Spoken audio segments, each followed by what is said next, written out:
একটা বাবুরের গাছের তলায় খাড়ো হলেন, আর হওয়ার পরে নিজের দুইখানা হাতকে প্রথমে বাড়ালেন, বাড়াবার পরে একখানা হাতের উপরে নিজের হাতখানাকে এমনি করে রেখে দিলেন। আর দেওয়ার পরে বলছেন, ওরে আমার 1400 জন সাথীরা, সাহাবীরা, তোমরা আমার হাতে হাত দিয়ে বয়াত করো, যতক্ষণ পর্যন্ত আমরা এই মুশরিকদের কাছ থেকে বদলা চুকাতে না পারবো ততক্ষণ এখান থেকে ফিরে যাব না। বয়াত করো। পড়তে লাগলো হাত, হাতের উপরে হাত, হাতের উপরে হাত, চলে যাই, আবার আসে, চলে যাই, হাতের উপরে হাত, হাতের উপরে হাত, আবার চলে যাই। 8 জন 10 জন লোক আসে, বয়াত করে নেই চলে যায়, বয়াত করে নেই চলে যায়। কতজন লোক? 1400 জন লোক। এরা তো রাসূলুল্লাহর ইমানদার সাথী। রাসূলুল্লাহ তখন এদের সম্বন্ধে আবার বলছেন, কি বলছেন? হুমুল্লাযিনা বায়াউ তাহতা শাজারাতে কাদ গাফারাল্লাহু লাহুম ওয়া ফি riwayatin কাদ নাজাল্লাহু মিন আযাবিন নার। 1400 জন সাথী সাহাবী আমার বাবুরের গাছের তলায়, যারা আমার হাতে হাত রেখে বয়াত করেছিল, আল্লাহ রাব্বুল আলামিন সবটি সাথীকে আমার জাহান্নামের আগুন থেকে বাঁচিয়ে নিয়েছেন। এদেরকে জাহান্নামের আগুন ছুঁয়ে দেখতে পারবে না। কপাল খুলল। ছিল কি, হলো কি? কার দ্বারাই?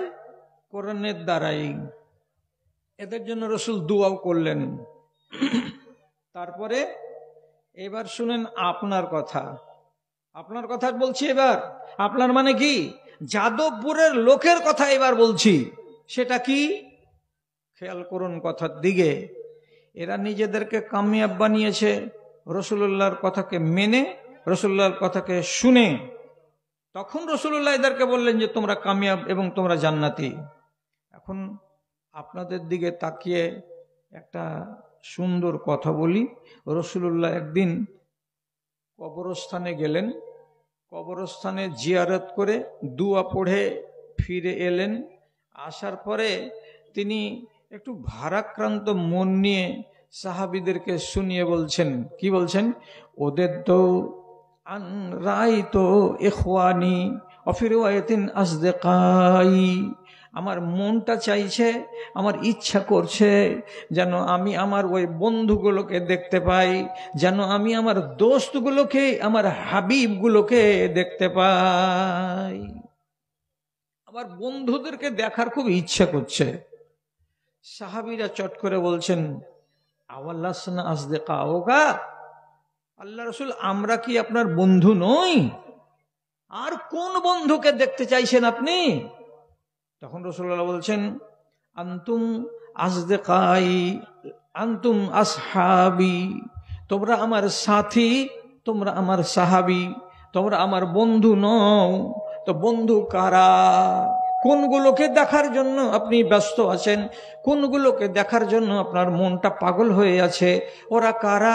ভাই কাদের বলছেন? বন্ধু কাদেরকে বলছেন? একটু আমাদেরকে জানান, আমরাও যেন জানতে পারি এগুলো আপনার বন্ধু হলো, এগুলো আপনার ভাই হলো। রাসূল তখন বলছেন, কি কথা? ওই লোকগুলো হলো আমার ভাই, যেই লোকগুলোকে আমি এখন পর্যন্ত দেখিনি, হাউজে কৌসারের দিন দেখতে পাবো। আর যেই লোকগুলো আমাকে এখন পর্যন্ত দেখেনি, দেখবে কবে? তো হাউজে কৌসারের দিন, পানি পান করার কালে দেখতে পাবে। তো যারা আমাকে না দেখে, যারা আমাকে না চোখে দেখে আমার উপরে বিশ্বাস করেছে আর আমার কথাগুলোকে কবুল করে নিয়েছে, মেনে নিয়েছে, ওই লোকগুলো হলো আমার বন্ধু, ওই লোকগুলো হলো আমার ভাই। ওদেরকে দেখার জন্য মনটা আমার উচাটন হয়ে আছে। এবার কথা বলেন, কথা বলেন, আপনারা কি আল্লাহ রাসূল দেখেছেন কি না? আপনারা কি আল্লাহ রাসূলকে দেখেছেন? না। উনি আমাদেরকে দেখেননি আর আমরা কেউ উনাকে দেখিনি। তো রাসূল কি বলছেন? ওইগুলোই আমার বন্ধু, যারা আমাকে দেখেনি আর আমি ওদেরকে দেখিনি, অথচ ওরা আমার আদর্শকে, আমার নীতিকে না দেখেই মেনে নিয়েছে। আমার মুখ থেকে যেটা আমি বের করেছি সেটাকে তারা গ্রহণ করে নিয়েছে, আমার কথাগুলোকে তারা অমান্য করেনি। সেই লোকগুলো হলো আমার বন্ধু, ওদেরকে দেখার জন্য আমার মন ছটপট ছটপট করছে। আপনি বলেন এইবার প্রত্যেকটা লোককে বলছি, যাদবপুরের লোক মনে মনে সাহস করো। কি সাহস করো? বল করো মনে মনে। কি বল করো? ধরেলেন অঙ্কের ভাষায় রসুল্লাহ মসজিদে এসছেন। আপনি খবর পেলেন রসুল্লাহ মসজিদে এসছেন। রসুল যেখানে বলছেন যে আমার বন্ধুদেরকে দেখার জন্য মন কেমন করছে, তা আপনি তো একটা বন্ধু, রসুল্লাহর সাথে দেখা করে এসেন, যান। আপনি যখন দেখা করতে যাবেন, তা আল্লাহর কসম খেয়ে বলছি, আপনাকে কি আল্লাহ পাকের নবী নিজের বন্ধু বলে স্বীকার করে নিবেন যে হ্যাঁ এটা তো আমার বন্ধু? আপনি নিজেকে রসুলুল্লাহর বন্ধু হিসাবে তুলে ধরতে পারবেন? আপনি নিজে সাহস করে বলুন যে হ্যাঁ পারবো। তো হ্যাঁ পারবো যদি বলি, তাহলে পারে এবার আপনাকে বলবো, যদি রসুলুল্লাহ এ কথাটা জিজ্ঞেস করে দেন, বিয়ে করেছ? করেছি আল্লাহ রসুল। কত টাকা নিয়েছিলে শ্বশুরের কাছে? দরাদরি করে ৮০,০০০ দিয়েছিল। আচ্ছা আপনি বলেন, কথা বলেন না আপনারা, মজলিস খালি কেন করতে লাগলেন? কটা বাজছে রাত? কটা রাত? 11টা। 12টা বাজেনি, তার আগে কেন 12টা বাজছে আপনাদের? কথা বলেন। রসুল্লাহ নিজের বেটির বিয়ে দিয়েছিলেন কার সাথে? তো আলী রাদিয়াল্লাহু তাআলা আনহুর সাথে। আলীকে কত টাকা দিয়েছিলেন কোনো ভাই বলবেন কি? কেউ বলবেন না। একটা কানা কড়ি দেননি, কানা কড়ি দেননি। বিয়ের 8 দিন পরে যখন হযরত আলী বললেন আপনার বেটিকে বিদায় করে দেন, বাড়ি নিয়ে যাব, সংসারে আমরা স্বামী স্ত্রী এবার নিজের সংসারটাকে সাজাবো, রসুল্লাহ তখন তাকে পরিষ্কার ভাষাতে বলছেন আমার বেটির মোহর দাও। তখন হযরত আলী বলছেন আমি কোথায় পাবো মোহর? আমার তো টাকা নেই, আমার তো পয়সা নেই, আমি তো আপনার নিয়ে খাই দাই, আপনি আমার খরচ বহন করে আসছেন, আর আজকে আমি টাকা কোথায় টাকা পাবো? রসুল্লাহ সহিহ হাদিস বলছি, বললেন বাড়ি যাও আর একটা লোহার তৈরি করা জেরা, যাকে বাংলাতে বলে বর্ম, ওই লোহার জিরাটাকে নিয়ে এসো বাড়ি থেকে। ওটার নাম হলো হোতাইনি বর্ম। এটাকে বিক্রি করতে গেলে বাজারে 6 দিরহাম দাম লাগবে। সোনার নাই, চাঁদির টাকাতে, 6টা চাঁদির টাকাতে বিক্রি হবে ওই এইটা জিরাটা। আনো ওইটা। হযরত আলী বাড়ি গেলেন, 2.5-3 কেজি ওজন হবে। মিলিটারিরা গায়ে দিয়ে যুদ্ধের ময়দানে নামে, হাতে করে নিয়ে এসে রসুল্লাহর হাতে তুলে দিলেন। রসুল্লাহ এবার ওটাকে নিয়ে বেটি ফাতেমাকে দিয়ে বলছেন বেটি আক্ষেপ করিস না মা, খুব নেক ছেলের সঙ্গে তোর বিয়ে দিয়ে দিয়েছি। আর কেমন নেক ছেলে? এই ছেলেটা বড় ফজিলতের আর বড় জ্ঞানী গুণী। এই ছেলের ফজিলত আজকে আমি বয়ান করতে পেলাম না, অর্থাৎ আলী রাদিয়াল্লাহু তাআলা আনহুর। থাক, তো তুমি এটাকে মোহরানা কবুল করে নাও আর জামাইয়ের সাথে চলে যাও জামাইয়ের বাড়ি। মোহরটা দিল, দিয়ে রসুল্লাহর বেটিকে নিয়ে বাড়ি গেল। টাকা নাই, পয়সা নাই, লেন নাই, দেন নাই, কিছু নেই। আর বিয়ের দিন কে কে ছিল? তো রসুল্লাহ নিজে বলছেন ডাকো আমার শ্বশুর আবু বকরকে, ডাকো আমার শ্বশুর হযরতে উমরকে, আর ডাকো আমার মামু সাদ বিন আবি ওয়াক্কাসকে, আর ডাকো আমার গোলামকে। 4-5টা লোক মসজিদে নববীতে বসে, একটা বেটির বাপ নবীজি, আর একটা বিয়ে করবে জামাই বাবু হযরতে আলী, আর বাইরের লোক কয়টা? তো বাইরের লোক 4টা। বিয়ে পড়িয়ে দিলেন রসুল্লাহ। আপনার যদি খবর নিতে যাই, রসুল যে গাড়িটাতে বউটাকে নিয়ে এসেছিল ডেকোরেশন করে, কত টাকা দিয়েছিল বাবা? 5,000 টাকা। বহুর মোহর কত দিয়েছ? 50 নগদ দিয়েছি, এখনো বাকি আছে। কতদিন হলো বিয়ে হওয়া? বলছে এখন 7 বছর হলো। তো 7 বছরে তোমার দোকানের হাল খাতা হয়নি?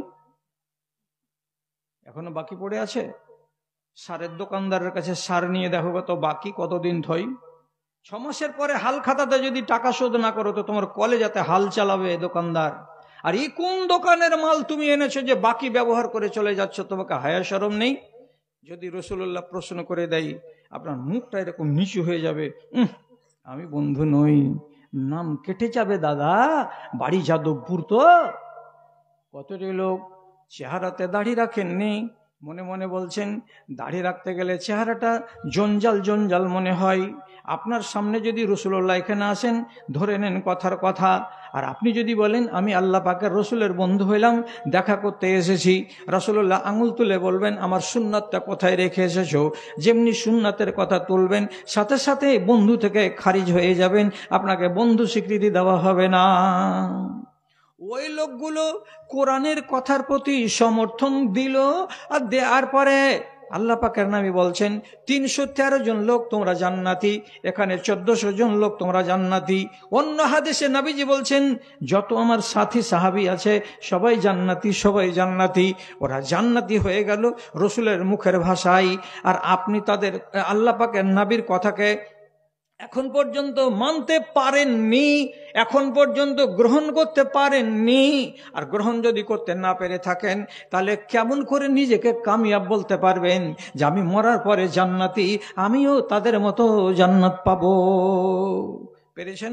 যদি বলে হ্যাঁ পেরেছি, তাহলে আমি আপনাকে বলছি যাদবপুর গ্রামের 10টা ছেলে দেন সকালবেলায়, আমি বিকোর থেকে আসব, এসে স্ট্যান্ডে দেখা করব, 10টা ছেলেকে আমার পকেটের টাকা দিয়ে চা খাওয়াবো, খাস্তা খাওয়াবো, এবং মিঠা পাতার পান দেব 10 টাকা করে এক একটা পানের দাম। ওই 10টা ছেলে পাবে, যেই 10টা ছেলে আল্লাহকে হাজির আর নাজির জেনে কসম খেয়ে বলবে মাওলানা আল্লাহর কসম খেয়ে বলছি আমি তিরঙ্গা খাই না, আমি শেখর খাই না, আমি 3000 খাই না, আমি গুটকা খাই না, আমি এগুলোতে মুখ লাগাই না। আপনি দিতে পারবেন 10টা ছেলে?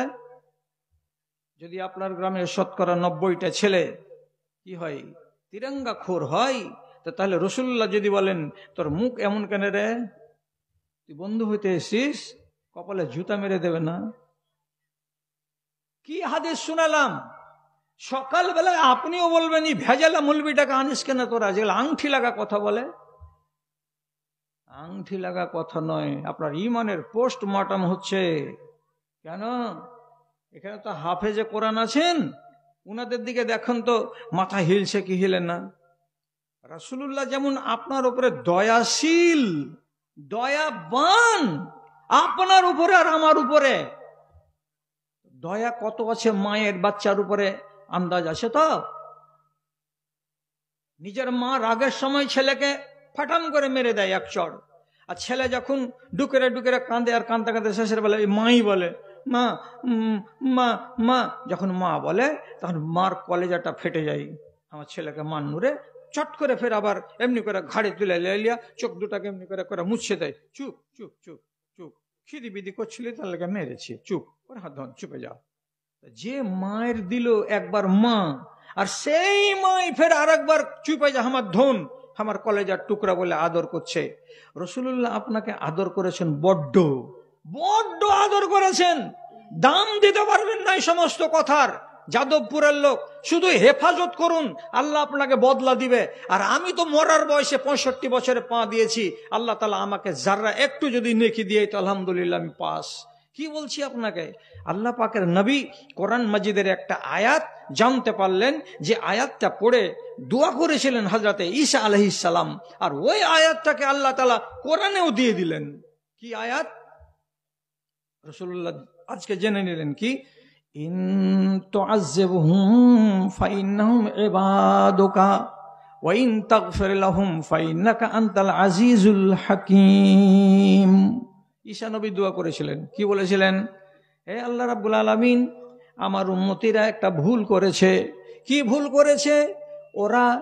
ওরা কি করেছে? আমাকে, ঈসা নবী বলছেন, ওরা আমাকে তোমার বেটা বানিয়ে দিয়েছে, আর আমার মাকে তোমার বাড়িওয়ালি বানিয়ে দিয়েছে। নাউজুবিল্লাহ। মারিয়াম আমার মা, সেটা নাকি তোমার বাড়িওয়ালি, আর আমি ঈসা তোমার নবী, অথচ তারা বলছে এটা আল্লাহর বেটা। এই যে পাপ করেছে আমার উম্মতিরা, তার জন্য আমি তোমার কাছে অনুরোধ করে বলছি, আল্লাহ এদেরকে যদি তুমি আযাব দাও তাহলে এগুলো তোমারই বান্দা, আর তুমি যদি দয়া করে দাও তো তোমাকে কেউ বলতে যাবে না যে এত বড় মুশরিকগুলোকে কেন মাফ করে দিলে। তোমারই বান্দা, যদি আযাব দাও তোমারই বান্দা, আর যদি তুমি মাফ করে দাও তোমার নাম দয়াবান, তুমি তো মেহেরবান, তুমি তো গাফুরুর রহিম, কেউ বলবে না তোমাকে যে মাফ কেন করলা। কথা বুঝতে পারছেন? কত মিষ্টি দোয়া করেছিলেন হযরত ঈসা। कर करम अपना, कर करम अपना, न आईने करम जा, हम तुझे भूले हैं लेकिन तू न हमको भूल जा। खार हैं डूबे हुए जिल्लत में हैं, जो कुछ भी है तेरे महबूब के उम्मत में है, जो कुछ भी है तेरे महबूब के उम्मत में है। যা কিছু করি না আল্লাহ, আমরা তোমার মাহবুব নবীর উম্মত হলাম, আমাদের উপরে দয়া করো। কার মারফতে? তো আমাদের নবীর উপরে মোহাব্বতকে জারি রাখতে গিয়ে আমাদেরকেও ক্ষমা করে দিও আল্লাহ। যাক, এটা কথা যখন জানতে পারলেন নবীজি বলে দোয়া করেছেন, যেমনি নাজেল হলো রাতের বেলায়, সাথে সাথে আল্লাহ পাকের নবী এশার নামাজ পড়ার পর যখন লোকজন সব মসজিদ থেকে চলে গেল, তখন তিনি এই আয়াতটাকে লাগলেন পড়তে। কানা ইউরাদ্দিদু হাযিহিল আয়াতা তুলাল লাইলে, এই আয়াতটাকে নবীজি সারা রাত পড়তে লাগলেন, সারা রাত পড়তে লাগলেন। একবার উত্তর দিক থেকে দক্ষিণ দিকে যাই, একবার দক্ষিণ দিক থেকে উত্তর দিকে যাই, একবার ভিতরের দিকে যাই, একবার বাহির বারান্দার দিকে যাই, আর বেচैन হয়ে পেরেশান হয়ে আসমানের দিকে তাকান আর বারে বারে বলেন, ইন তুআযিবহুম ফাইন্নাহুম ইবাদুকা ওয়া ইন তাগফির লাহুম ফাইন্নাকা আনতাল আজিজুল হাকীম। আল্লাহ, তুমি আমার উম্মতদেরকে যদি আযাব দাও, এগুলো তোমারই বান্দা, আর মাফ যদি করে দাও তাহলে তুমি গাফুরুর রহিম। দোয়া যখন চলতে লাগলো লম্বা সময় ধরে, তখন আল্লাহ তাআলা আসমান থেকে জিবরিলকে বলছেন, জিবরিল যাও তো দেখো তো আমার হাবিব নবী মুহাম্মদ মুস্তাফা সাল্লাল্লাহু আলাইহি সাল্লাম পেরেশান কেন হয়ে আছেন, জলদি করে খবর নাও কি হয়েছে আমার নবীর। আল্লাহ তাআলা সব জানেন। তারপরে পাঠালেন কাকে? তো জিবরিলকে। জিবরিল আমিন আসলেন, আসার পরে রাসূলুল্লাহর সঙ্গে কথা বললেন। কথা বলতে গিয়ে আল্লাহ পাকের রাসূল কি কথা বললেন? একটাই ঘুরে ফিরে কথা, আমি যেদিন মরে যাব সেদিন আমার উম্মতিরা লাওয়ারেস হয়ে যাবে। আমি যেদিন দুনিয়াতে থাকবো না সেদিন আমার উম্মতিরা হয়তো অন্য পথে ডানে বামে চলে যাবে, গুমরা হয়ে যাবে। আমি যেদিন থাকবো না তাদের মাথার উপরের ছাতাটা হারিয়ে যাবে, সেদিন আমার উম্মতিরা হয়তো এদিক ওদিক হয়ে যাবে নাকি। আর এদের যদি এদিক ওদিক হয়ে যায় আল্লাহ, তো আমার উম্মতিরা ছারখার হয়ে যাবে। এটা আমি সইতে পারবো না, মানতে পারবো না। তার জন্য বেচैन হয়ে এই দোয়াটা আমি করছিলাম। জিবরিল আল্লাহকে গিয়ে বললেন, আল্লাহ, আপনার হাবিবের পেরেশানি এই কারণে। কার জন্য বললাম? নিজের বেটি, ভাতিজি, জামাই এদের জন্য না, উম্মতিদের জন্য রাসূলুল্লাহর পেরেশানি এত। এইবার জিবরিল আসমানে গেলেন। আল্লাহ তাআলা একটা 1.5 লাইন কথা, এই আঙুলে যদি লিখি তো 1.5 আঙুল হবে, এইটুকু কথা দিয়ে জিবরিলকে পাঠিয়ে দিলেন, যাও আমার নবীকে জানিয়ে দাও। সাথে সাথে জিবরিল এলেন। আর আসার পরে রাসূলুল্লাহ মসজিদে ওই বেচैन অস্থির অবস্থাতে আছেন। আসার পরে তখন বলছেন, আল্লাহ এক্ষুনি আমাকে বলে পাঠালেন, নবীজি কান খুলে শুনুন, আপনার ব্যাপারে সান্ত্বনার বাণী আছে। কি? ইন্না সানুরজিকা ফি উম্মাতিকা ওয়ালা নাসুউকা। আমি আল্লাহ আপনাকে আপনার উম্মতির ব্যাপারে খুশি করে দেব, আপনাকে আপনার উম্মতিদের ব্যাপারে বেজার করে রাখবো না। আপনাকে আপনার উম্মতিদের ব্যাপারে এমন কোনো কঠোর সিদ্ধান্ত নিব না যেটা আপনাকে কষ্ট হয়। আমি আল্লাহ কথা দিলাম, আমি এমন সিদ্ধান্ত নিব আপনার উম্মতিদের ব্যাপারে যে আপনি খুশি হয়ে যাবেন, আপনি রাজি হয়ে যাবেন। রাসূলুল্লাহর প্রাণ জুড়িয়ে গেল। আলহামদুলিল্লাহ, আল্লাহ তুমি আমার উম্মতিদের সম্বন্ধে বাজে ফয়সালা করবে না। ঠিক তো? তাহলে খুশি হওয়ার কথা।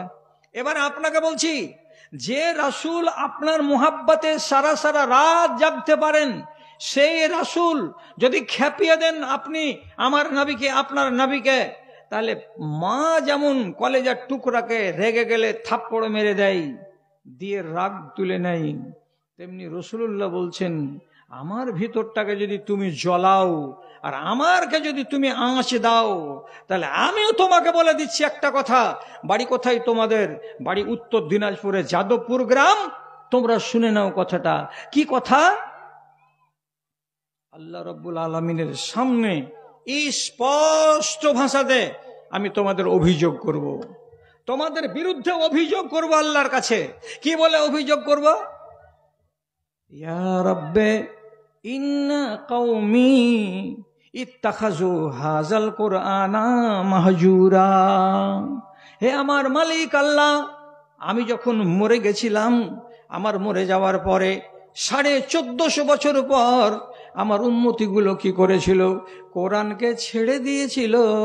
কোরআনকে মানতে রাজি ছিল না। কোরআনকে এরা পাত্তা দেয়নি।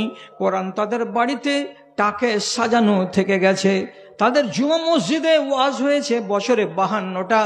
ওরা জুমার ওয়াজকে পাত্তা দেয়নি। এরা কোরআনকে ভুলে বসেছে, এরা কোরআনকে ছেড়ে দিয়েছে।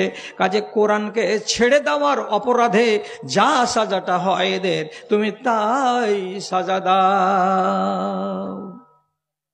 হলো কত মুহাব্বতের নবী, আজকে আপনার নামে অবজেকশন করে দিলেন। কার কাছে? আল্লাহ তাআলার কাছে। আপনি এবার আমাকে প্রশ্ন করেন, আমরা কি কাজ করলাম মৌলভী সাহেব যে আল্লাহর কোরআনকে আমরা ছেড়ে দিয়েছি? কে বলল আল্লাহর কোরআনকে ছেড়েছি? তাহলে আমি যদি আপনাকে একটা কথা বলি, কোরআনের মানে হলো এই আল্লাহর শরিয়তকে ছেড়ে দেওয়া। কোরআন ছেড়ে দিয়েছি মানে কি? আল্লাহর শরিয়তকে ছেড়ে দিয়েছি। একটা হলো আল্লাহর পাঠানো শব্দ দিয়ে, সেটা হলো কোরআন, আর একটা হলো নবীজির মুখ দিয়ে পেশ হওয়া, ওটাও হলো শরিয়ত, এটা হলো হাদিস। আপনি ছেড়ে দিয়েছেন, আমি ছেড়ে দিয়েছি। তো তাহলে আল্লাহ তাআলার নবী আমার বিরুদ্ধে আল্লাহ তাআলার কাছে কমপ্লেন করে দিলেন না? আপনি বলছেন কি ছেড়েছি? কোনটা কোরআনের আয়াতকে মানি না? আমি আপনাকে প্রশ্ন করে বলছি, কোনটা মানেন? আপনি বলেন তো যে হ্যাঁ এটা মানি। আমি যদি একটা আপনাকে বলি যে এতদিন এই দেশের মাটিতে এগুলো নিয়ম ছিল না। কি নিয়ম? মরার আগে নিজের বেটা বেটিকে জমি লিখে দেওয়া ছিল না নিয়ম। এখন প্রত্যেকটা গ্রামে গ্রামে 5টা 7টা 10টা করে লোক এমন পয়দা হয়ে গেছে, মাওলানাদের কাছে ফতোয়া জানছে, বলি সাহেব বেটাটাকে জমি জমাগুলো যদি লিখে দিই তো লিখে দেওয়া যাবে? কিছু কিছু মাওলানা তখন না বুঝে যদি ফতোয়াটা দিতে পারে তো মনে মনে ভাবে কত উঁচা মাওলানা হামিবে, এত জটিল ফতোয়া জিজ্ঞেস করলো আর আমি ফতোয়াটা দিয়ে দিলাম। অথচ এমনই কানা মুরগি, যে কানা মুরগি এক লাইন আরবি পড়তে পারবে না, আর সেই মানুষটা ফের মিম্বারে উঠে বড় বড় ফতোয়া ঝেড়ে দিচ্ছে আর আপনার মতো সোজা সাপটা মানুষগুলোকে গুমরাহ করছে। আপনাকে কোনো পাওয়ার দেওয়া হয়নি যে আপনি বেঁচে থাকা অবস্থায় নিজের জমি লিখে লিখে শেষ করে দিবেন। এটা শরীয়ত বিরোধী কাজ করছেন কেন? তার উপরে আরেকটা জুলুম, বেটাকে লিখে দিচ্ছেন, বেটিকে লিখে দিচ্ছেন না।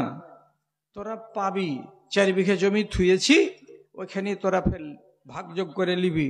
তো বেটারা তো আগেই পেয়ে গেল 4 বিঘা করে, আর রেখেছেন কয় বিঘা? তো মোট আর 4 বিঘা। তো মরে যাওয়ার পরে ওই 4 বিঘা জমির 2 বিঘা 2 বিঘা করে কি 2 বেটিকে ভাইয়েরা দিবে? ও তো বলবে যে বাপের জমিতে ভাগ বসা, তোরা যে আগে পেয়েছি ওখানে আমার বাপ লিখে দিয়েছে, ওখানে তো তোরাকে দাঁত বসানো চলবে না। এখানে বাপের জমি, এতে সবাই মিলে ফারাইজ কর, ফের তো ভাইয়েরা ভাগ বসাবে। আপনি কিসের মশলা শিখাচ্ছেন বেটাকে আর বেটিকে? যারা দুনিয়াতে নিজের বেটা বেটিকে জমি লিখে দেয় তারা হচ্ছে জাহান্নামের লোকড়ি। যারা বেটাকে জমি লিখে দেয় আর বেটিকে বঞ্চিত করে দেয় তারা হচ্ছে জাহান্নামের কয়লা। এদেরকে গ্যারান্টি দিয়ে কথা বলা যাবে তোমার নসিবে জান্নাত জুটবে না। আপনি বলছেন কখন কোরআনকে মানিনি? জি, কখন কোরআনকে মানিনি? বেটি ছেলে দিব, বেটা ছেলের দোষ।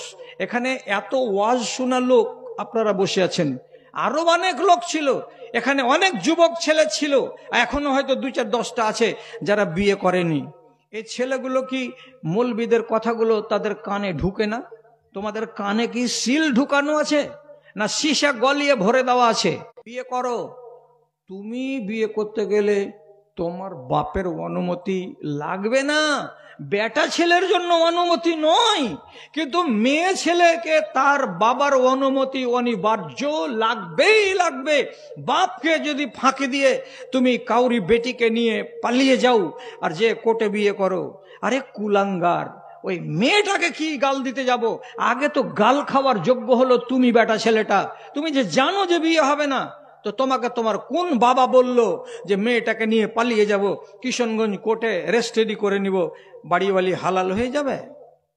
বাবার জমিদারি আছে, আল্লাহর শরিয়ত, বাবার জমিদারি। হ্যাঁ, আজও আজও মশলা জানছে। বহুত মেয়ে ছেলে পিলে ওয়াজ শোনার পরে ফোন করে করে বলছে, মাওলানা এরকম এরকম ব্যাপার, তখন বুঝতে পারিনি, 2টা ছেলের মা হয়ে গেছি, আপনারা ওয়াজ করে কইছেন এ বিয়ে হয়নি, তাহলে এখনো তোমরা জেনা করছি, 2টা বেটা বেটি হয়ে গেছে, তো ছেলেগুলো কি তাহলে আমার ঠিকঠাক নয়? কি জবাব দিব আমি? তোমার চেহারা দেখবো, দেখে ফোনে ফোনে বলবো না, যখন হয়েই গেছে তখন ঠিকই করেছো, ছেলেটিও তোমার হালাল।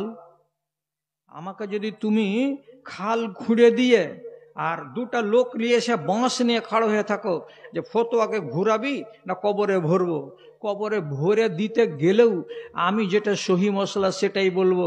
তোমার 13 বছর হয়ে গেছে বিয়ে হওয়া, তো তোমার 13 বছর ধরে ব্যবসা চলছে কিসের? জেনার ব্যবসা চলছে। তুমি তোমার স্বামী বলছো যেটাকে, এটা তোমার স্বামী নয়, আর ও তোমাকে যে বিবি বলছে তুমি ওর বিবি নও। তোমরা দুজন হলে কি রান্ডা এবং রান্ডি, তোমরা দুজনই ব্যভিচার করছো। আর দুজনের পেট, এই তোমাদের ঔরসে যে বাচ্চা 2টা পয়দা হয়েছে, যারও সন্তান, তুমি ওয়াজ শোনো না? তারপরে পালাও কেন কাউরি বেটিকে নিয়ে? আরে পাগল লোক, তুই জম লাগা হয়ে লেগে থাক। কি বলে জম লাগা হয়ে? ওর বাড়ির দুয়ারে যা, আর যাওয়ার পরে ওই লোকটাকে বল, বাজি আপনার মেয়েটাকে আমি বিয়ে করবো। বলবে মারবো শালার বেটা, শালাকে এক গালে চড় যে ফুটে যাও এখান থেকে, তোর সাথে বিয়ে দিব না। না বললো তো তখন তুমি রাগ দেখো, আচ্ছা শালা তোকে দেখাচ্ছি তোর বেটিকে আমি বিয়ে করতে পারছি কিনা। তো ওকে দেখে কি করবি? আগুনে ঢুকবি? ফের পায়ে পড়, দেখেন আপনার বেটি রিজিয়া আমাকে খুব পছন্দ করে, আমি ওকে পছন্দ করি, আপনার অনুমতি নিয়ে বিয়ে করব। বাবা বাবজি এটা অনুমতিটা দেন। আর একদিন যা, আর একদিন যা, আর একদিন ওই লোকটা নিজের বেটিকে বলবে, রিজিয়া তুই বলে কচড়া গোপালপুরের অমুকের বেটাকে বলে তুই বলে বিয়ে করবি?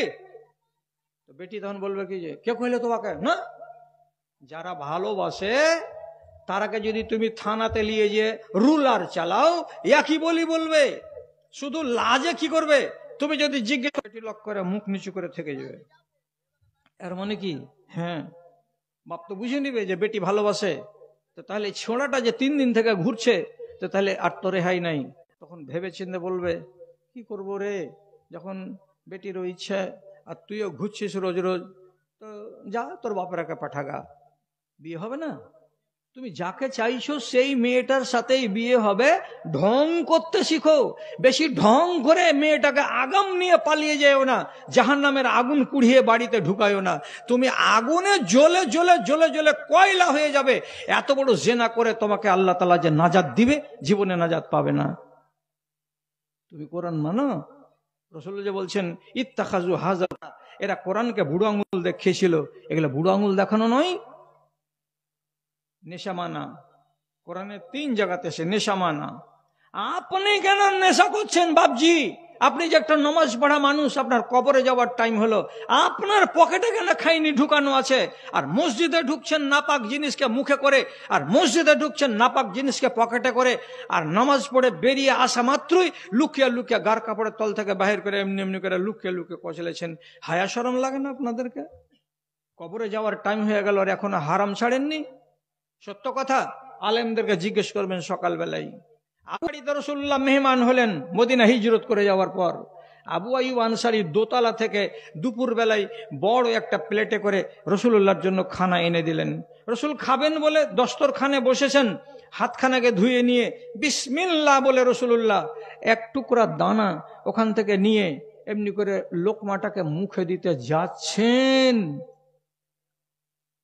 উঠিয়ে নেওয়া লোকমাটাকে মুখে দিলেন না, আবার থালাতে রেখে দিলেন। দিয়ে বলছেন, আবু আইয়ুব খানাটা বাড়ি নিয়ে চলে যাও, এ খানা আমার খাওয়া চলবে না। আবু আইয়ুব হাক্কা বাক্কা হয়ে গিয়ে ফ্যাকাশে মুখ করে দিয়ে রাসূলুল্লাহকে বলছেন, হে আল্লাহ পাকের রাসূল, কি আছে আমার খানাতে? আদর করে যত্ন করে আমার বিবি খানাটা পাকিয়েছে আপনার জন্য, আপনি কেন খাবেন না? খানাতে দোষ কি বয়ে গেছে বলেন তো? রাসূলুল্লাহ বলছেন, এই খানাতে কাঁচা পেঁয়াজের গন্ধ পাওয়া যাচ্ছে, কাঁচা রসুনের গন্ধ পাওয়া যাচ্ছে। ইন্নী ওনাজি মানলা তোনাজি, আমি এমন ব্যক্তিত্বের সাথে, আমি এমন জাতের সাথে কথা বলি, এমন সত্তার সাথে কথা বলি, আর যার সাথে তুমি কথা বলো না, এর মানে হলো জিবরিল আমিনের সাথে আমি কথা বলি। এবং আল্লাহর ফেরেশতারা এত নাজুক যে আমার মুখ থেকে যদি বাসি পেঁয়াজের, যদি কাঁচা পেঁয়াজের গন্ধটা বেরোয় তো জিবরিল আমিন সইতে পারবেন না, আর আমি জিবরিলকে কষ্ট দিব না।